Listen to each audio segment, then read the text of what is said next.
నమస్కారం అండి. ఇక్కడ విచ్చేసిన మీడియా మిత్రులకి, పాత్రికేయ మిత్రులకి, అలానే నందమూరి నటసింహం బాలకృష్ణ గారికి, అందరికి, మా టీం అందరికి, ఇది ఫస్ట్ ఆఫ్ ఆల్ ఇదే స్టేజ్ మీద సుమ గారు మీకు గుర్తుందో లేదో 1 week back release 1 day before ఇదే స్టేజ్ మీద ఉన్నాం మనం అందరం, ఇదే టీం ఉన్నారు.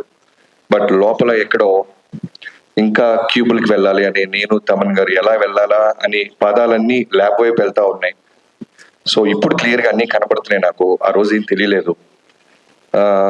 ఈ సినిమాని మా ఇంటెన్షన్ ఏంటంటే ఖచ్చితంగా బాలకృష్ణ గారి ఫిల్మోగ్రఫీలో one of the best quality library film అవ్వాలి అనే ఇంటెన్షన్తో ఎలా అయితే మొదలెట్టామో అదేవిధంగా జనం ఇవాళ రోజున వంశీ గారు అన్నట్టు డిస్ట్రిబ్యూటర్లు అందరూ థర్డ్ డేనే అందరికీ డబ్బులు వచ్చేసి హ్యాపీగా ఉంటే ఒక డైరెక్టర్కి ఎంతకంటే ఆనందం ఇంకోటి ఉండదు.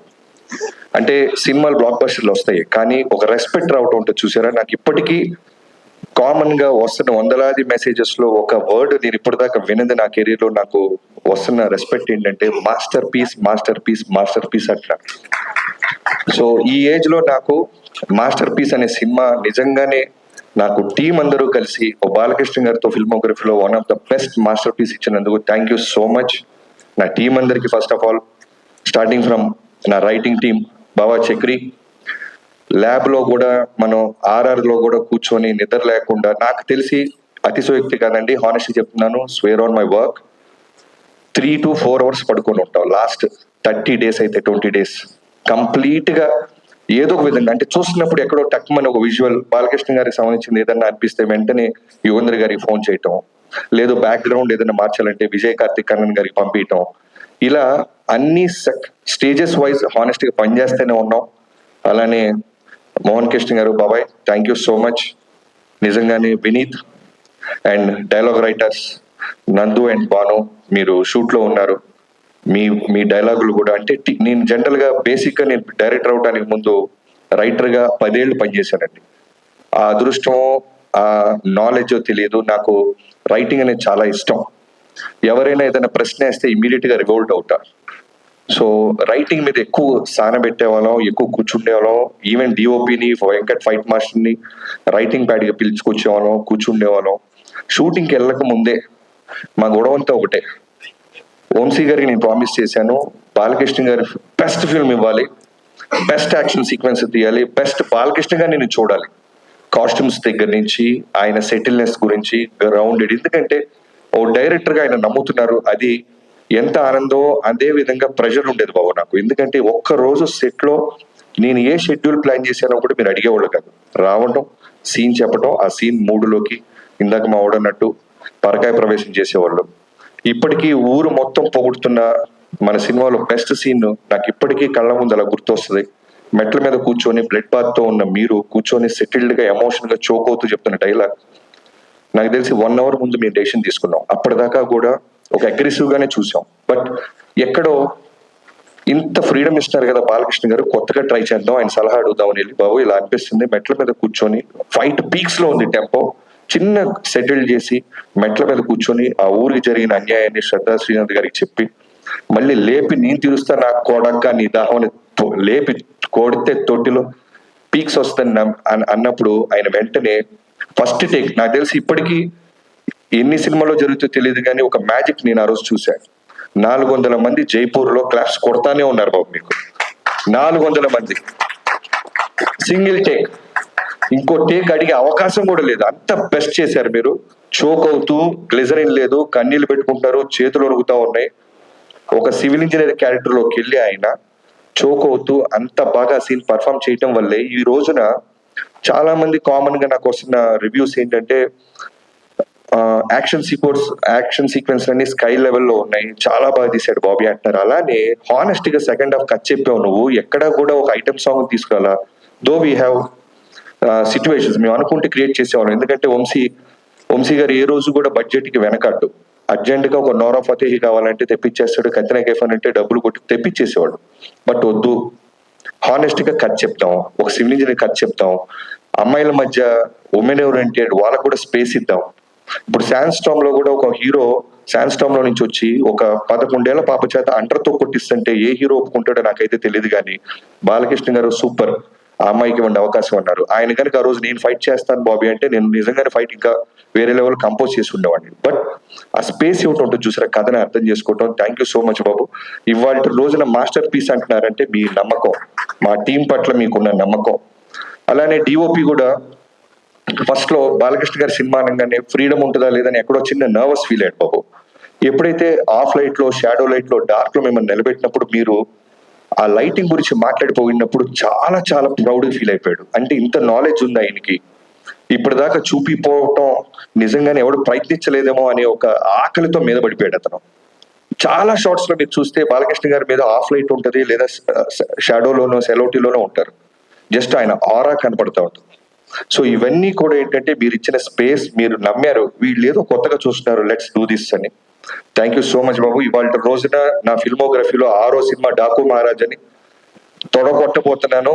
అనంతపూర్ లో మీరే దాని గురించి అనౌన్స్ చేయబోతున్నారు. సో చాలా గర్వంగా ఉంది. Thank you so much. అన్నానే నా టీం అందరికి, వెంకట్ ఫైట్ మాస్టర్, మొన్న నువ్వు స్టేజ్ మీద అన్నారు మీరు ఎన్నో సినిమాలు చేశాను, బట్ ఈ సినిమా అనేది నా లైఫ్ లో ఫస్ట్ 2.0 వర్షన్ అని. ఈ సినిమా అందరికీ 2.0 వర్షనే. ఈవెన్ నాకు అవ్వచ్చు, నా టీం కావచ్చు, కెమెరామెన్ విజయ్ కార్తిక్ కన్నన్ కై ఉండొచ్చు, వెంకట్ మాస్టర్ కావచ్చు, అందరికీ కూడా. ఎందుకంటే మేము ఛాలెంజెస్ అన్ని ఎక్స్ప్లోర్ అయ్యాం, ఓ 10 అడుగులు ముందుకేసాం.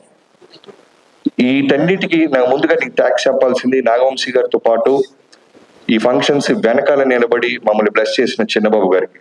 నాకు ఇప్పటికీ గుర్తు, కథ చెప్పినప్పుడు ఊటీ వెళ్ళబోతున్నప్పుడు ఆయన చాలా సైలెంట్ గా కథ విన్నారు. చాలా బాగుంది బాబీ, చాలా బాగుందమ్మా, బట్ ఎక్కడైనా అవకాశం ఉంటే నీ మార్క్ కనపడేలాగా ట్రై చేయన్నారు. నాకు అర్థం అవ్వాల, సినిమా బ్లాక్ బస్టర్ అవుతా అంటున్నారు, నా మార్క్ అంటున్నారు ఏంటా అని. బట్ వెళ్ళిన తర్వాత నాకు అర్థమైంది, ఎక్కడో ట్రీట్మెంట్ లోనో, ప్రెజెంటేషన్ లోనో, ప్రతి చోట డైరెక్టర్ గా నేను కనపడే అవకాశం ఈ సినిమాకు ఉందనేది ఆయన అర్థం చేసుకున్నారని అక్కడి నుంచి మళ్ళీ రివైజ్ చేయడం స్టార్ట్ చేసాం. And we achieved it sir. Thank you so much. Thank you బాబాయ్ అన్నట్టు వంశీ, థ్యాంక్ యూ చిన్నబాబు గారు, లవ్ యూ. అండ్ అందరు యాక్టర్స్ కి, శ్రద్ధా శ్రీనాథ్, నిజంగానే ఈ సినిమా బాలకృష్ణ గారు ఎప్పుడు ఒకటి నమ్ముతారు, ఒక పవర్ ఉంటది, ఒక డివైన్ మన నేచర్ మనం నడిపిస్తూ ఉంటది. మీకు ఎవరు చాలా మంది తెలిసి ఉండొచ్చు, 3:30కి లేచి ఆయన కుటుంబం గురించి, క్యాన్సర్ హాస్పిటల్ బసవతారకం గురించి, అభిమానుల గురించి, ఇండస్ట్రీ గురించి, నియోజకవర్గం గురించి రోజు దేవుడి దగ్గర ఆయన ప్రార్థిస్తూనే ఉంటారు. ఆ వైబ్రేషన్ మాకు ఎలా హెల్ప్ అయిందంటే, శ్రద్ధా శ్రీనాథ్కి ఫోన్ చేసినప్పుడు తన షిరిడిలో ఉంది, ఫోన్ లోనే చెప్పేసా. ఎందుకంటే ఒక కాన్ఫిడెన్స్ తో మేము షెడ్యూల్ వేసేసాం, 1 వీక్ లో తను రావాలి, ఫోటోషూట్ ఇమీడియట్ 48 hours లో హైదరాబాద్ రావాలి. సో ఫోన్ లో చెప్పేస్తా ఉన్నాను, sir sir sir sir okay sir, I'm doing this sir అంది. So thank you so much Shraddha. దాని మీద వేరే ఏ సెకండ్ థాట్ లేకుండా నమ్మి ఈ సినిమాలోకి వచ్చి ఇంత పెద్ద సోల్, అంటే ఇందాక తమన్ అన్నట్టు సెకండ్ హాఫ్ లో 7th 8th రీల్స్ మొత్తం ఒక సోల్ కావాలి మాకు, ఒక అమ్మాయి కావాలి, ఆ అమ్మాయి కథ చెప్పాలి. బాలకృష్ణ గారు లాంటి ఒక లార్జర్ దాన్ లైఫ్ ఉన్న సినిమాలో ఈక్వల్ గా ఇంపార్టెన్స్ ఉంటూ కథని ముందుకు తీసుకెళ్ళాలి. సో అది నందినిగా మీరు నా పాత్రని ప్రాణం పోసినందుకు థ్యాంక్ యూ సో మచ్.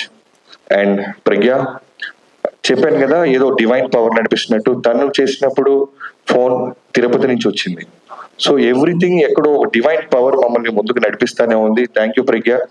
అఖండలో అంత లెంత్ లేకపోయినా నువ్వు ఈ క్యారెక్టర్ ఒక సోల్ ని నువ్వు అర్థం చేసుకున్నావు, ఇమీడియట్ గా పాత్రని పోషించావు. అండ్ కెమెరామెన్ కి అమ్మాయికి అయితే ఎన్నో సార్లు పాపం ఇనిషియల్ డేస్ లో మేకప్ తీసేస్తా ఉండేవాళ్ళం, లిప్స్టిక్ తీసేస్తా ఉండేవాళ్ళం. ఫస్ట్ లో కంగారు పడేది, అంటే 7 నెలల కడుపు, నాకేంట్రా ఈ గొడవ, అనవసరం ఊకే చేసావా, బిఫోర్ షూట్ చిన్న కన్ఫ్యూజ్ అయింది అమ్మాయి. బట్ ఆ రోజు చెప్పాను, ప్రజ్ఞ ఐ థింక్ మీరు ఇంకా గుర్తుపెట్టుకుని ఉంటారు, Pragya this is going to be your best, నన్ను నమ్మండి. సినిమా చూసిన డాకు మహారాజులో హీరోకి ఎంత పేరు వస్తుందో ప్రతి పాత్రకి పేరు వచ్చేలాగా అన్ని పాత్రలు ఉన్నాయి ఈ సినిమాలో అని. And the day 1 you call me, thank you so much, I still remember. And Vaishu, వేద అగర్వాల్, అంటే మ్యాజిక్స్ ఎన్ని రూపాల్లో వస్తుందంటే స్త్రీ రూపంలో, ఈ సినిమాకి ఎన్ని స్త్రీ రూపాలు ఉన్నాయంటే మాకు చిన్న పాప దగ్గర నుంచి మొదలుపెట్టి. థ్యాంక్ యూ వేద, and thanks to your mom.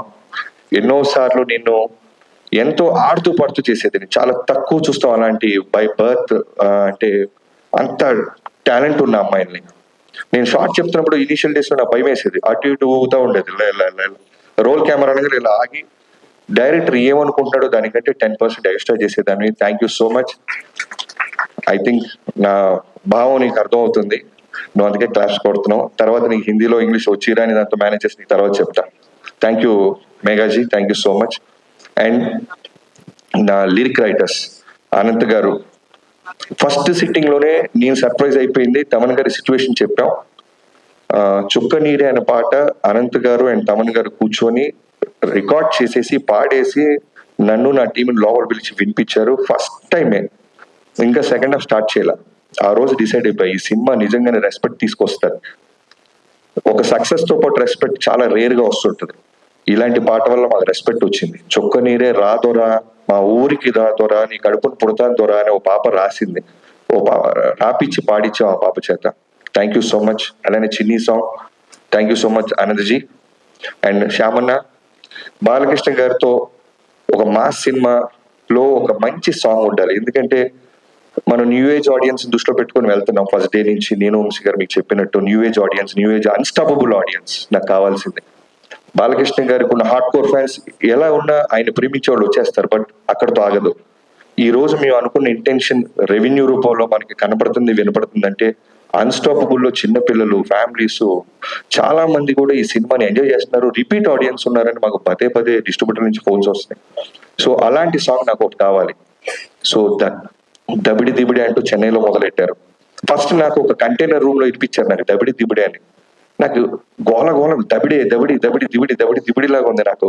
మళ్ళీ ఒక కొంచెం కాసేపు ఆగి విన్న తర్వాత అర్థమైంది బాలకృష్ణ గారు ఫిల్మోగ్రఫీలో ఉన్న బెస్ట్ లైన్స్, వన్ లైనర్స్ అన్ని కలిపి ఈ రోజున థియేటర్ లో వన్ మోర్ టైం అనిపించే సాంగ్ అయిపోయింది అది. ఎంతో మంది మాస్ థియేటర్ లో ఎక్కడ ఊర్లలో 2 times ప్లే చేస్తున్నారంట ఫ్యాన్స్ రిక్వెస్ట్ మేరకు. Thank you so much Shyam గారు. అలానే బ్యాక్గ్రౌండ్ స్కోర్ సంబంధించిన పాట కూడా రాశారు. Thank you so much. And మా ఎడిటర్స్ రూమిన్ గారు and Niranjan, thank you so much. ఈ సినిమాని అంటే మనకు వస్తున్న, అంటే నాకు వస్తున్న రెస్పెక్ట్ అవ్వచ్చు, ఐ మీన్ పొగడతల్లో మీ అందరికీ బాగా ఉంది. ఒక 2 గంటల 27 నిమిషాల్లో ఇంత పెద్ద క్యాన్వాస్ ఉన్న సినిమా మనం చెప్పగలిగాం. ఎక్కడ కూడా బోర్ లేదు. ఏ సీన్ కా సీన్ ఇంట్రెస్టింగ్ గా ఉంది అనటంలో మీ పాత్ర ఎంతో ఉంది. థ్యాంక్ యూ సో మచ్ ఇద్దరికి. అండ్ రూబిన్ గారికి అయితే ప్రత్యేకంగా, ఎందుకంటే టీజర్స్, ట్రైలర్స్ ఈ మధ్య కాలంలో ఈ సినిమాకి వచ్చినంత అప్లాస్ మిగతా ఏ సినిమాలకు వచ్చి నాకైతే తెలియదు. కానీ ఒకసారి డైలాగ్ లేకుండా ట్రై చేసాం, దానికి జనాలు చప్పట్లు కొట్టారు. విత్ డైలాగ్ వచ్చాం, దానికి చప్పట్లు కొట్టారు. Thank you so much. And ఇంకెవరైనా మర్చిపోతే క్షమించండి. నా ఈ బాలకృష్ణ గారిని అందంగా చూపే ప్రాసెస్ లో నాతో పాటు ఉన్న Harsha, thank you so much. ఎన్నో రకాలుగా నువ్వు హోంవర్క్ చేసావు. బాలకృష్ణ గారికి ఎన్నో రకాల కాస్ట్యూమ్స్ మనం చూపించాం, ఆయన సెలెక్ట్ చేసుకున్నారు. ఈ రోజున ఆయన అందంగా ఉన్నారంటే మీ పాత్రలు కూడా ఉన్నాయి. అండ్ మిగతా కాస్ట్యూమ్ డిజైనర్స్ కి, స్టైలిస్టులకి అందరికీ పేరు పేరున. అండ్ ఈ రోజున ఇప్పుడు నేను ఇంత సంతోషంగా హ్యాపీగా ఉన్నానంటే కనిపించని నా ఇంకో సైన్యం ఉంది. అదే నా డైరెక్షన్ టీం. పేరు పేరున స్టార్టింగ్ ఫ్రమ్ సోమరాజు గారు, రాధా గారు, క్రాంతి, రామతీర్థ, సాయి, పెద్ద సాయి, చిన్న సాయి, ఎంతో మంది. చివరి మినిట్ దాకా ఆఫీస్ లోనే పడుకుండే వాళ్ళం. లాస్ట్ 2 days నుంచి అయితే సినిమా అయిపోయిన తర్వాత కూడా వాళ్ళు అలవాటు అయిపోయి ఇంకా ఆఫీసులకు వస్తున్నారంట. Thank you so much. Success meet లో మీ అందరినీ స్టేజ్ ఎక్కించి మీ కుటుంబాలకి మీ పట్ట కష్టాన్ని నేను తెలియజేసేలాగా నేను ఖచ్చితంగా మాటిస్తున్నాను. అండ్ పిఆర్ఓస్ అందరికి పేరు పేరున ఈ సినిమాని జనాల్లోకి తీసుకెళ్లి ఈ రోజున జనాలు పొగడతలు మా దాకా తీసుకొస్తున్న ప్రింట్ మీడియా, సోషల్ మీడియా అందరికి thank you so much. And Thamananna చాలా ఎక్కువ పోడుతున్నావు అన్న ప్రతిసారి. నువ్వు ముందు పోయినప్పుడైతే చిన్న 2.0 వర్షన్ అని రిలీజ్ కి ముందు అన్నావు. నాకు ఎవరైనా రిలీజ్ కి ముందు పోయితే లోపల చిన్న తడ వస్తుంది. ఎందుకంటే నువ్వు అన్నట్టు ఈ రోజున అవతలోడి సక్సెస్ అని తీసుకునే వాళ్ళు చాలా తక్కువ మంది అయిపోతున్నారు, చాలా తక్కువ. ఎప్పుడు దొరుకుతారా ఎవరైనా అని చూస్తున్నాయి ఈ రోజుల్లో. నువ్వు అన్న తర్వాత కూడా నాకు ఈ రెస్పెక్ట్, ఈ సక్సెస్ రావడం చాలా ఆనందంగా ఉంది. నువ్వు ఇప్పటికీ నాకు గుర్తు 3 నెలల ముందు ఒక వర్షన్ చూపించాను, ఆ రోజు బ్లాక్ బస్టర్ అన్నావు. 25 days బిఫోర్ మళ్ళీ సెకండ్ హాఫ్ చూపించాను, midnight 12 o'clock వచ్చావు. నువ్వు స్టార్ట్ చేసినప్పుడు నాకు టెన్షన్ స్టార్ట్ అయింది. అర్ధరాత్రి చూపించేస్తున్నాను మ్యూజిక్ డైరెక్టర్ కి, పొరపాటున బాగుంది ఇలాంటి వర్డ్స్ ఏమైనా అంటాడని. బట్ బ్లాక్ బస్టర్ అని హక్ చేసుకున్నావు. నీకు ఏం చూపించాను నేను అర్ధరాత్రి 2ంటికి బ్లాక్ బస్టర్ అంటున్నాడు ఇద్దరు అనుకున్నాను. బట్ ఫస్ట్ వర్షనే నువ్వు అంత నమ్మావు. నిజంగా నేను ప్రాణం పెట్టేసావు. ఈ రోజున స్పీకర్ పడటంతో మొదలెట్టి స్పీకర్లు పడేస్తున్నావు, చప్పట్లు కొట్టిస్తున్నావు. నందమూరి తమన్ స్థాయికి అంటే ఎంతో అదృష్టం ఉంటే తప్ప ఒక గొప్ప రామారావు గారి ఇంటి పేరు ఎవరికి దక్కదు. అలాంటిది నీ కష్టంతో ఫ్యాన్స్ లో నుంచి నందమూరి అనే తమన్ అనే పేరు నువ్వు సంపాదించుకున్నావు అంటే it's not a joke. Only నీ కష్టం, నీ హార్డ్ వర్క్. నువ్వు బాలయ్య బాబు గారిని ఎంత ప్రేమిస్తావో పర్సనల్ గా చూస్తున్నా నాకు తెలుసు. ఎప్పుడు ఒకటే అంటాడు బాబు, larger than life. Balayya Babu అంటే నిజంగానే మ్యూజిక్ డైరెక్టర్ గా, ఒక డైరెక్టర్ గా నాకు చాలా అంటే ఎక్కువ ప్రెషర్ ఉండదు. పెట్టేస్తాడు ఇక ప్రాణం. లిటరల్ గా ఈ సినిమాకి అయితే అతను ప్రాణం పెట్టిన తర్వాత కూడా నేను ఏదైనా అడుగుతుంటే, ఇంకొక మ్యూజిక్ డైరెక్టర్ అయితే నిజంగానే ఇంకేం కావాలరా నీకు, పాటలు బాగున్నాయి అంటారు, ఓఎస్టీలు బాగున్నాయి, ఇంకేం అడుగుతున్నారు అని గొడవపడచ్చు. బట్ 10 నిమిషాలు వెళ్ళు అని 11వ నిమిషం మళ్ళీ ఆ చాకో ట్రాక్ కావచ్చు, ఏదైనా సరే ఒక డైరెక్టర్ గా అంత ఫ్రీడమ్ ఇచ్చి నాకు మళ్ళీ నా సినిమాని నాకే అందంగా చూపించిన Thamananna, love you so much. And Vamsi and ఇంకెవరైనా రైటర్స్ ఎవరైనా మర్చిపోతే నా మేనేజర్స్, ప్రొడక్షన్ మేనేజర్స్, యూనిట్ అందరికీ థ్యాంక్ యూ సో మచ్ అండి. సక్సెస్ చాలా రేర్ గా దొరికింది. ఇలాంటి సక్సెస్ మాకు దొరకటం నిజంగా తెలుగు ప్రేక్షక మహాదేవుళ్ళందరికీ thank you so much. And నా కుటుంబానికి ఈ మధ్య కాలంలో నేను ఇంత ల్యాబులో పడుకున్న సినిమా ఏదీ లేదు. Thank you so much. ఇవన్నీ అయిన తర్వాత మిమ్మల్ని ఖచ్చితంగా బయట తీసుకెళ్తాను. Anusha and Sri Vaishnavi, love you. Thank you so much to my entire family. Last లో క్లైమాక్స్ లో చెప్పిన డైలాగ్ అదిరిపోయింది.